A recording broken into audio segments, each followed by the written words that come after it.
할렐루야. 지난 한 주간도 하나님의 은혜 가운데 오늘 이 하루까지 달려오게 됨을 하나님을 찬양합니다. 오늘 이 하루는 지나간 한 주의 하나님의 은혜를 생각하고 또 다가올 한 주를 주님 앞에 소망하며 바라볼 수 있는 주님과 동행하는 소중한 한 날 되시기를 간절히 축복합니다. 우리 찬송가 292장 같이 찬송하시며 우리 함께 예배의 자리로 나아가시겠습니다. 찬송 292장입니다. 주 없이 살 수 없네 죄인의 그 주여, 그 귀한 보배 피로 날 구속하소서. 그 주의 사랑으로 흘리신 보혈이 내 소망 나의 위로 내 영광 됩니다. 주 없이 살 수 없네 나 혼자 모서리. 힘없고 부족하며 지혜도 없도다. 내 주는 나의 생명 또 나의 힘이라. 주님을 의지하여 지혜를 얻으리. 주 없이 살 수 없네 내 주는 아신다. 내 영의 깊은 간구 마음의 소원을 주밖에 나의 마음 네 알아주리요.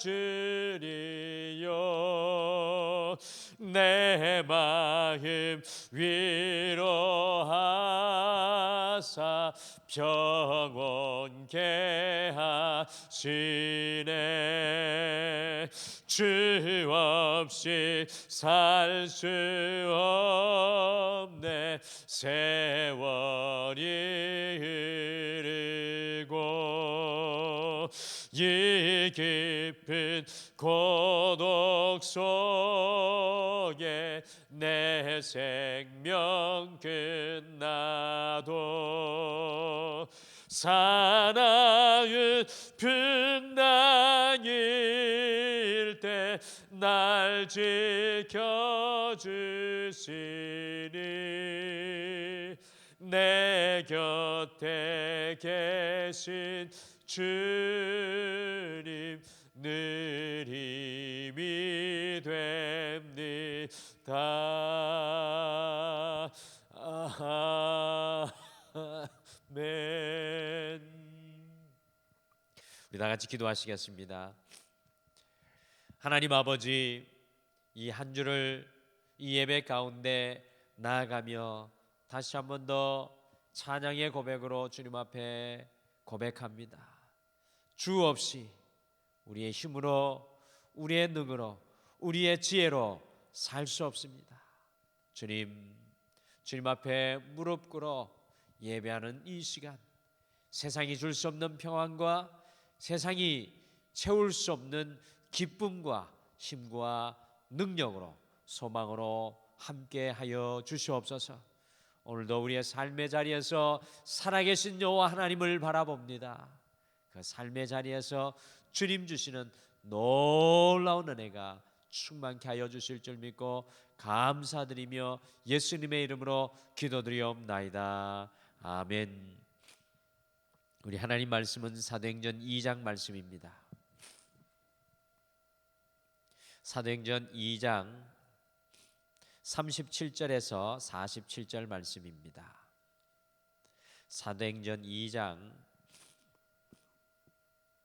우리 37절에서 47절 말씀 우리 다 같이 한 목소리로 합독하시겠습니다. 같이 읽겠습니다. 시작. 그들이 이 말을 듣고 마음에 찔려 베드로와 다른 사도들에게 물어 이르되 형제들아 우리가 어찌할까 하거늘 베드로가 이르되 너희가 회개하여 각각 예수 그리스도의 이름으로 세례를 받고 죄 사함을 받으라. 그리하면 성령의 선물을 받으리니 이 약속은 너희와 너희 자녀와 모든 먼데 사람 곧 주 우리 하나님이 얼마든지 부르시는 자들에게 하신 것이니라 하고 또 여러 말로 확증하며 권하여 이르되 너희가 이 패역한 세대에서 구원을 받으라 하니 그 말을 받은 사람들은 세례를 받음에 이날에 신도의 수가 3,000이나 더하더라.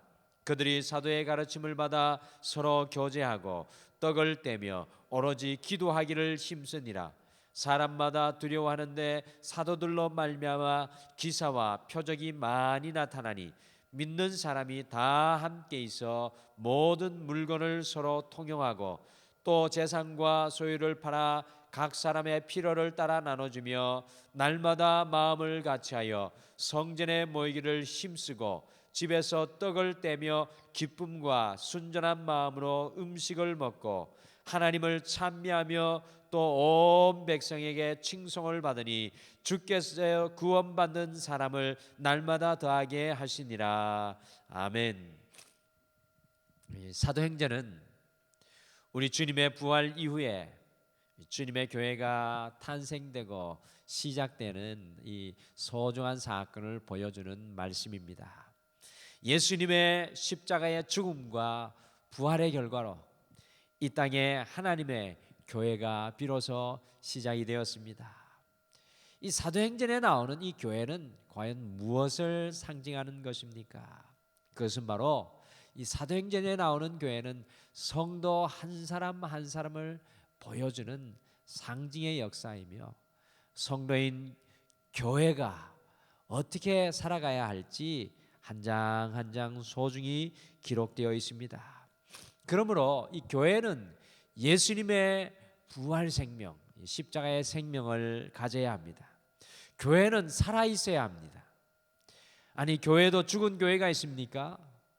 네, 그렇습니다. 죽은 교회는 생명력이 없습니다. 성도도 죽은 성도가 있습니다. 그 안에 그리스도의 생명이 없으면 죽은 성도의 모습입니다. 요한계시록 3장 1절에 보니까 사도 요한이 소아시아의 7 교회 중에 4대 교회를 향하여 다음과 같이 말하였습니다. 4대 교회의 사자에게 편지하라. 하나님의 7 영과 7 별을 가지신 이가 이르시되 내가 내 행위를 아노니 내가 살았다 하는 이름은 가졌으나 죽은 자로다. 근데 4대 교회는 이 외형적으로는 살아있는 것 같았으나 실상은 그 안에 생명력이 없는 죽은 교회였습니다. 우리 역사를 가만히 돌아보면 중세시대 약 1000년간 천주교가 굉장히 왕성히 활동하며 모든 것을 주도하였던 때가 있었습니다. 그런데 역사가들은 그 중세기를 암흑기라고 이야기합니다. 그 이유는 사실 외부의 모습은 왕성하게 살아있는 것 같았지만 중세교회는 내적으로 말할 수 없이 부패해졌고 무력하게 되어서 교회의 생명력을 잃어버리고 말았습니다. 그러니 살아있으나 죽은 것과 같았습니다. 하나님의 교회인 성도는 살아있어야 합니다. 죽은 교회는 부패하여 악취가 나고 더러울 수밖에 없습니다. 살아있어야 아름답고 향기롭습니다. 교회의 생명력, 성도의 이 생명력은 과연 어디에서 오는 것입니까? 교회의 생명력은 바로 성령님입니다. 사도행전의 교회의 시작은 성령이 충만하게 부어질 때 시작되었습니다. 오늘 저희가 함께 읽은 이 성경 말씀 속에 생명력 있는 교회, 살아있는 교회에 일어나는 역사들이 오늘 말씀 속에서 발견됩니다.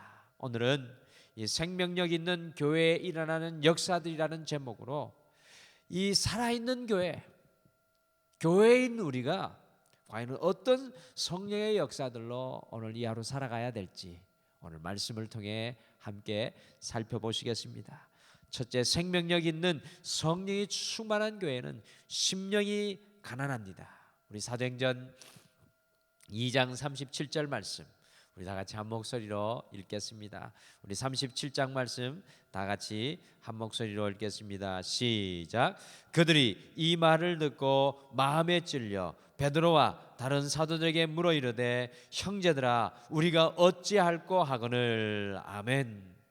베드로가요 일어나서 주의 말씀을 선포하였을 때 사람들이 고백하였습니다.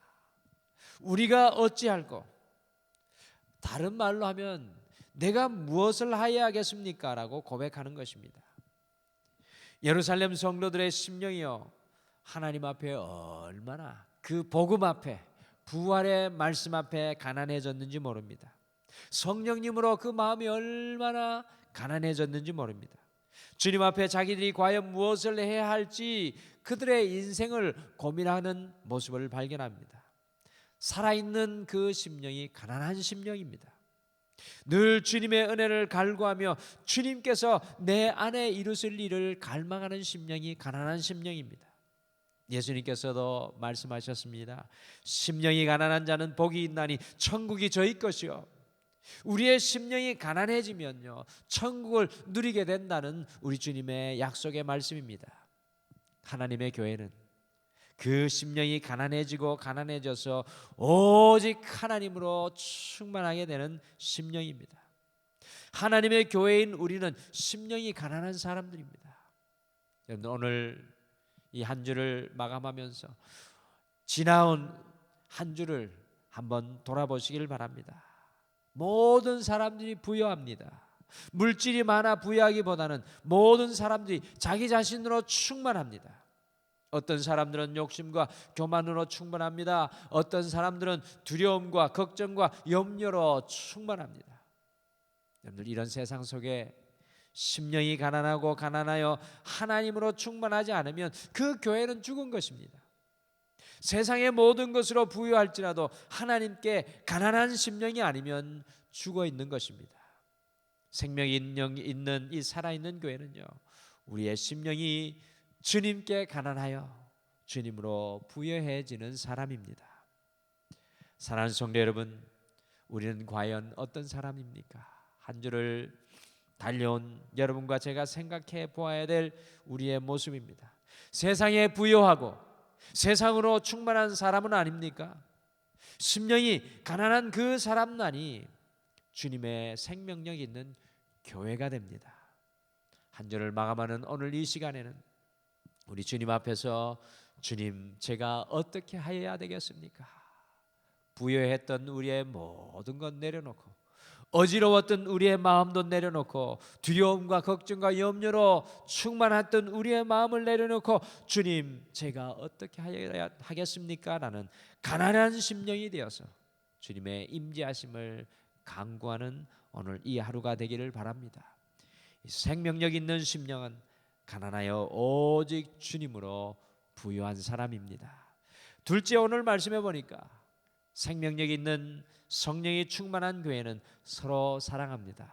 우리 사도행전 2장 44절에서 우리 46절 말씀 같이 읽으실까요? 44절에서 46절 말씀 같이 읽겠습니다. 시작. 믿는 사람이 다 함께 있어 모든 물건을 서로 통용하고 또 재산과 소유를 팔아 각 사람의 필요를 따라 나눠주며 날마다 마음을 같이하여 성전에 모이기를 힘쓰고 집에서 떡을 떼며 기쁨과 순전한 마음으로 음식을 먹고. 아멘. 이 44절에서 46절의 말씀을 한마디로 정리한다면 바로 사랑이 충만한 모습입니다. 사실 이전에 예수님의 제자들의 모습은 상당히 경쟁적인 모습이었습니다. 서로가 높은 자리를 다투었습니다. 그런데 놀라운 것은요, 이 우레의 아들이라는 별명을 가졌던 이 진노의 사람, 분노의 사람, 날카로운 사람이었던 사도 요한이 사랑의 사도로 변화되었습니다. 저는 이것이 정말로 신기합니다.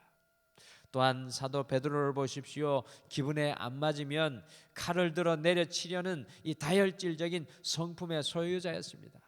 그러나 성령을 충만히 받고 생명력 있는 교회가 되니까, 주님 앞에 가난한 심령이 되어 주님으로 부요해지니까 이방인 고넬료를 찾아가서 사랑의 수고를 아끼지 않는 그 모습의 사람으로 변화됩니다. 사도 바울 역시 그리스도인들을 감옥에 가두고 죽이는 잔인한 사람이었지만 성령으로 충만한 이 살아있는 교회가 되니까요, 그들을 위해 목숨까지 내어놓는 이 아가페 사랑의 주인공이 되었습니다. 사랑하는 성도 여러분, 잊지 마시기를 바랍니다. 초대교회에는 권력자가 있었던 것도, 재벌이 있었던 것도, 대학자가 있었던 것도 아니었습니다. 초대교회는 오직 성령의 생명이 충만하였던 사랑의 사람들이 바로 초대교회의 주인공들이었습니다. 주님의 교회는 사랑에 메말라 있지 않아야 합니다. 살아있는 교회와 성도는 사랑의 샘물이 충만합니다. 교회인 우리는 다시금 주님의 십자가와 부활의 은혜 앞에 사랑의 사람이 되기를 결단해야 합니다. 주님의 성령이 충만한 교회는 사랑의 사람들로 가득합니다. 주님의 교회인 우리는 주님의 사랑으로 우리의 가정을 품고, 자녀를 품고, 우리가 만나는 모든 사람들을 다시 품기 위해서 주님, 성전인 제게 주의 사랑을 채워주시옵소서. 그것이 우리의 간구와 우리의 기도가 되어야 될 줄 믿습니다. 오늘 이 한우 하나님의 교회로 주님의 사랑으로 많은 사람들을 품으시기를 바랍니다. 마지막으로 생명력이 있는 성령이 충만한 교회를 사람들이 두려워하였습니다. 우리 43절의 말씀을 같이 읽으실까요? 43절 말씀 같이 읽겠습니다. 시작. 사람마다 두려워하는데 사도들로 말미암아 기사와 표적이 많이 나타나니. 아멘. 여러분들 기억하십니까? 베드로가 예수님께서 십자가에 잡히셨을 때 여자종 앞에서 두려워하며 예수님을 모른다고 세 번씩이나 부인하는 베드로를 발견합니다. 두려움에 사로잡혔던 제자들의 모습은 어땠습니까? 모두들 예수님을 버리고 다 도망하였습니다. 그러나 이 베드로와 요한이 생명력 있는 성령이 충만한 교회로 거듭나게 되었을 때요, 이 사내들인 공회 앞에서 잡혀가지고 예수님을 죽인 바로 그 사람들로부터 주님에 관한 복음을 전하지 말라는 엄중한 경고를 받았을 때 무엇이라고 말했습니까? 베드로와 요한은 그들 앞에 다음과 같이 말했습니다. 하나님 앞에서 너희 말 듣는 것이 하나님의 말씀 듣는 것보다 옳은가 판단하라. 우리는 보고 들은 것을 말하지 아니할 수 없다. 베드로와 요한의 심령 속에 성령의 생명의 역사니요, 그들이 두려워하지 않습니다. 오히려 서기관과 제사장들이 베드로와 요한을 두려워하며 그들을 바라보며 깜짝 놀랐습니다. 사랑하는 성도 여러분, 과연 지난 한 주 우리는 세상을 두려워하였습니까? 아니면 세상이 우리를 두려워하였습니까? 살아있는 교회는 세상이 두려워합니다. 죽은 교회는 세상이 업신여기고 조롱합니다. 교회인 여러분과 저는 세상을 두려워하는 것이 아니라 세상이 우리를 두려워하는 살아있는 성령이 충만한 성도로 거듭나기를 소원해야 합니다. 사랑하는 성도 여러분, 세상이 어지럽고 힘든 이 시간에 우리가 세상을 두려워할 것이 아니라 주님께서 우리와 함께함으로 우리가 가는 곳에 살아계신 주님의 능력으로 주님을 두려워하게 할 수 있는 주의 능력의 삶을 우리가 살아가기를 소원합니다. 오늘 제자들의 모습 속에 그들이 성령이 충만하게 될 때 능력과 이적과 기사가 그들의 삶 위에 함께했던 것을 기억합니다. 우리가 살아있으면 우리의 삶의 모든 현장에 하나님의 능력을 드러내는 주의 종들, 세상이 우리를 두렵게 하는, 두려워하는 그러한 삶을 우리가 살아가게 될 줄 믿습니다. 교회의 정원의 나무를 보니까요, 생명력이 왕성한 나무는 그 가지가 왕성하게 뻗어나갑니다. 우리의 모습은 과연 살아 있습니까? 죽어 있습니까? 오늘 이 하루 우리 모두가 주님 앞에서 다시 살아나는 이 하루가 되기를 간절히 소망합니다. 주님 앞에서 우리의 심령이 가난한 이 하루가 되십시오. 우리의 가슴 속에 주님의 사랑으로 충만한 이 하루가 되십시오.